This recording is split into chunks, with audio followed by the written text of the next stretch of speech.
Pessoas podem te iludir, o diabo pode te iludir, falsas promessas podem te iludir, mas Deus, ele jamais vai iludir você.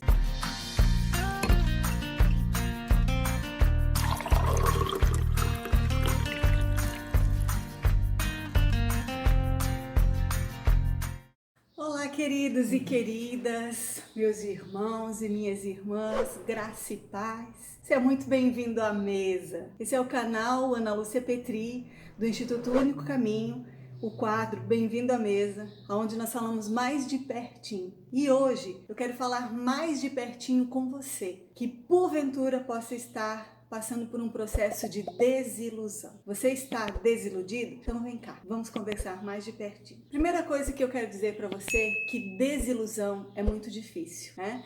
Quando nós nos sentimos desiludidos, nós tínhamos uma expectativa, nós tínhamos uma esperança e de repente aquilo que nós esperávamos, aquilo na qual nós depositamos a nossa perspectiva, a nossa expectativa, aconteceu exatamente o contrário, não aconteceu aquilo que a gente esperava e a gente se desilude. Eu quero falar para você que a desilusão nem sempre é uma maldição. Aliás, na maioria das vezes, a desilusão ela é uma bênção. E eu vou te explicar por quê. O mestre das ilusões é o diabo. É ele quem nos ilude. É ele quem nos dá uma falsa expectativa, uma falsa esperança. É ele que distorce as coisas. É ele que vem, às vezes, transfigurado de anjo de luz para nos enganar, para nos iludir. O Senhor não. Deus não é assim. Deus, ele sempre nos fala a verdade. Ele nunca... Pessoas podem te iludir. O diabo pode te iludir. Falsas promessas podem te iludir. Mas Deus, ele jamais vai iludir você. E eu quero comentar com você rapidamente a respeito de uma passagem na palavra de Deus que está em Lucas 24. O Senhor Jesus, ele tinha caminhado 3 anos e meio no seu ministério com muitos discípulos. Ele fez muitos discípulos. Desses muitos discípulos, ele escolheu 12, que são os 12 apóstolos. Ele discipulou, ele ensinou a palavra. Ele fez muitos sinais, prodígios e maravilhas. O Senhor mostrou na palavra, através de vários sinais, né, como no batismo de Jesus. Quando ele saía das águas do batismo, a palavra diz que o Espírito Santo pousou sobre ele como uma forma corpórea de pomba, o céu se abriu, ouviu-se uma voz do céu dizendo: este é o meu filho amado em quem me comprazo. Todas as profecias que haviam acerca dele estavam se cumprindo nele. Ele nasceu da maneira como a palavra, as profecias diziam que ele ia nascer. Ele esteve no meio das pessoas, né, no lugar, no meio das pessoas. Tudo aconteceu conforme estava escrito, conforme havia sido profetizado pelos profetas. Então não havia dúvida nenhuma de que Jesus era o Messias, o Salvador do mundo, o Filho de Deus enviado por Deus para a salvação dos homens. Mas muitas pessoas esperavam Jesus, esperavam um Messias, e eles tinham falsas expectativas a respeito deles. Na época de Jesus, o império que dominava o mundo era o Império Romano. E muitas pessoas esperavam que ele viesse como um revolucionário, que ele causasse uma revolução e ele destruísse o Império Romano. Mas Jesus sempre deixou bem claro, ele dizia o quê? O meu reino não é desse mundo. Ele não veio para destruir o Império Romano, ele veio para destruir o império da morte, o império do pecado, o império do diabo, o império do inferno. Ele veio para resgatar não somente os judeus do domínio do Império Romano, mas ele veio para resgatar todos os homens da morte, para que todos tivessem vida e vida em abundância, para que todos fossem salvos e chegassem ao pleno conhecimento da verdade, para que todos não perecessem, mas tivessem vida eterna. Ele veio para restaurar os propósitos de Deus quando criou o homem, para que o homem voltasse a ser filho de Deus, né? Porque Deus nunca deixou de ser pai, para que o homem voltasse a ter autoridade, para que o homem voltasse a adorar a Deus sem que tivesse ninguém no meio fazendo essa ponte, tendo livre acesso à presença de Deus, para que o homem pudesse ter intimidade com o Pai, né? Desde Adão, o propósito era Deus Pai e o homem filho. No Gólgota, o propósito foi Deus Pai e o homem filho. No final de todas as coisas, no livro de Apocalipse está escrito: eu serei o vosso pai e vocês serão os meus filhos. Então o propósito da Bíblia toda, queridos, o propósito da vinda de Jesus, o propósito do plano de salvação foi nos resgatar e nos restaurar como filhos. Acontece que as expectativas daqueles discípulos estavam erradas. Eles esperavam de Jesus algo que ele nunca prometeu.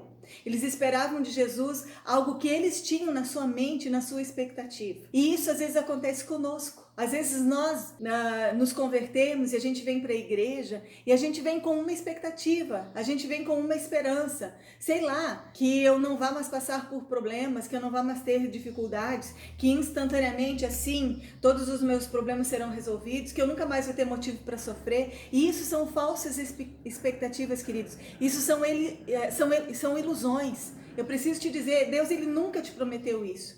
Aliás, aquela promessa, tudo te darei, se tão somente me adorares, eu preciso te dizer, não foi Jesus quem prometeu isso, não foi Deus quem prometeu isso. Quem prometeu isso foi o diabo, queridos. Então, muitas pessoas hoje, mesmo dentro da igreja, estão desiludidas com a igreja, estão desiludidas com Deus, estão pensando em desistir.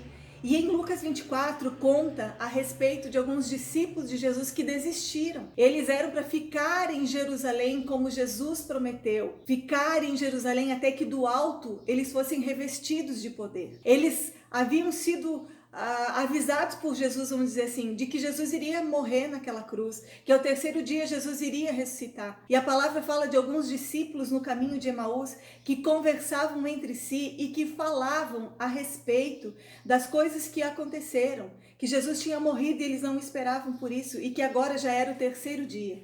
E aí o que acontece? Jesus ele ressuscita e ele vai ao encontro daqueles discípulos no caminho de Emaús. Então, amados, se você está desiludido com Deus, desiludido com a palavra, desiludido com a igreja, saiba que nesse dia, através dessa ministração, Jesus está indo ao seu encontro.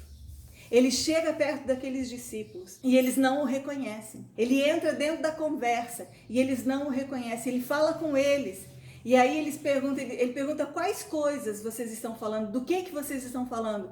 E eles respondem, aonde você estava? Que você não sabe o que sucedeu com Jesus de Nazaré, que ele foi crucificado. E eles começam a falar isso. E aí Jesus era Jesus, queridos, e eles não reconheceram. E às vezes, porque você está nesse período de desilusão, Jesus está indo ao teu encontro, ele está falando com você e você não está reconhecendo. Jesus está se manifestando, ele está agindo e você não está reconhecendo, você não está percebendo que é Jesus. E ele então começa a falar com eles, e nesse caminho até chegar em Emaús, Jesus ele vai falar, sabe aquela pregação assim que é a Bíblia toda, ele vai discorrer os profetas, o Antigo Testamento, as profecias, as promessas, tudo aquilo que estava escrito a respeito de Jesus. E ele vai pregar para eles a palavra, ele vai mostrar para eles a verdade da palavra. E aí, a palavra de Deus diz que quando eles se assentaram à mesa, no partir do pão, quando Jesus pega o pão e ele vai partir o pão, eles reconheceram que era Jesus. E eles disseram, era ele o tempo todo. Bem eu sabia, porque o meu coração ardia. Então, queridos, nesse dia eu quero dizer para você, bem-vindo à mesa. Eu creio que Jesus hoje está sentado conosco nessa mesa para nos tirar desse domicílio da desilusão, para nos revelar o mistério escondido da sua palavra, a verdade da sua palavra, que tem jeito para você, para todas as áreas da sua vida. Não espera dele aquilo que ele jamais te prometeu. E se ele te prometeu algo e ainda não se cumpriu, se foi ele que te prometeu, pode ter certeza, ele vai cumprir. Permita o Senhor Jesus se revelar a você essa manhã. Permita ele tocar no seu coração. Permita ele transformar a sua vida. Em nome de Jesus, que ele possa curar você de toda desilusão, porque ele não te ilude, né? Ele não te ilude. E se ele está desiludindo você, é para mostrar a verdade para você. E conhecereis a verdade, e a verdade vos libertará. Então eu volto a te dizer, a desilusão nem sempre é uma maldição. Quem sabe você se desiludiu com alguma pessoa, é Deus te mostrando, é Deus te revelando, é Deus te tirando de uma situação que Ele nunca quis para você. Então entregue-se a Jesus essa manhã, permita-se ser curado essa manhã, que o Senhor abençoe você poderosamente. Recebe essa palavra, bem-vindo à mesa, seja curado e compartilhe essa palavra com todas as pessoas, com todos os teus contatos. Quem sabe alguém, uma pessoa só, está precisando receber essa palavra e você vai ser o canal de Deus para que ela receba. Queridos, esse é o canal Ana Lúcia Petri, do Instituto Único Caminho. Se inscreve aqui se você ainda não é inscrito. Receba todas as notificações tocando no sininho. Se foi relevante para você, comenta, compartilha, curta. Nos ajude a tornar esse canal relevante. Seja a bênção de Deus, seja canal de Deus na vida de muitas pessoas. Fica com essa palavra no teu coração. Que o Senhor te abençoe e te guarde. E bem-vindo à mesa.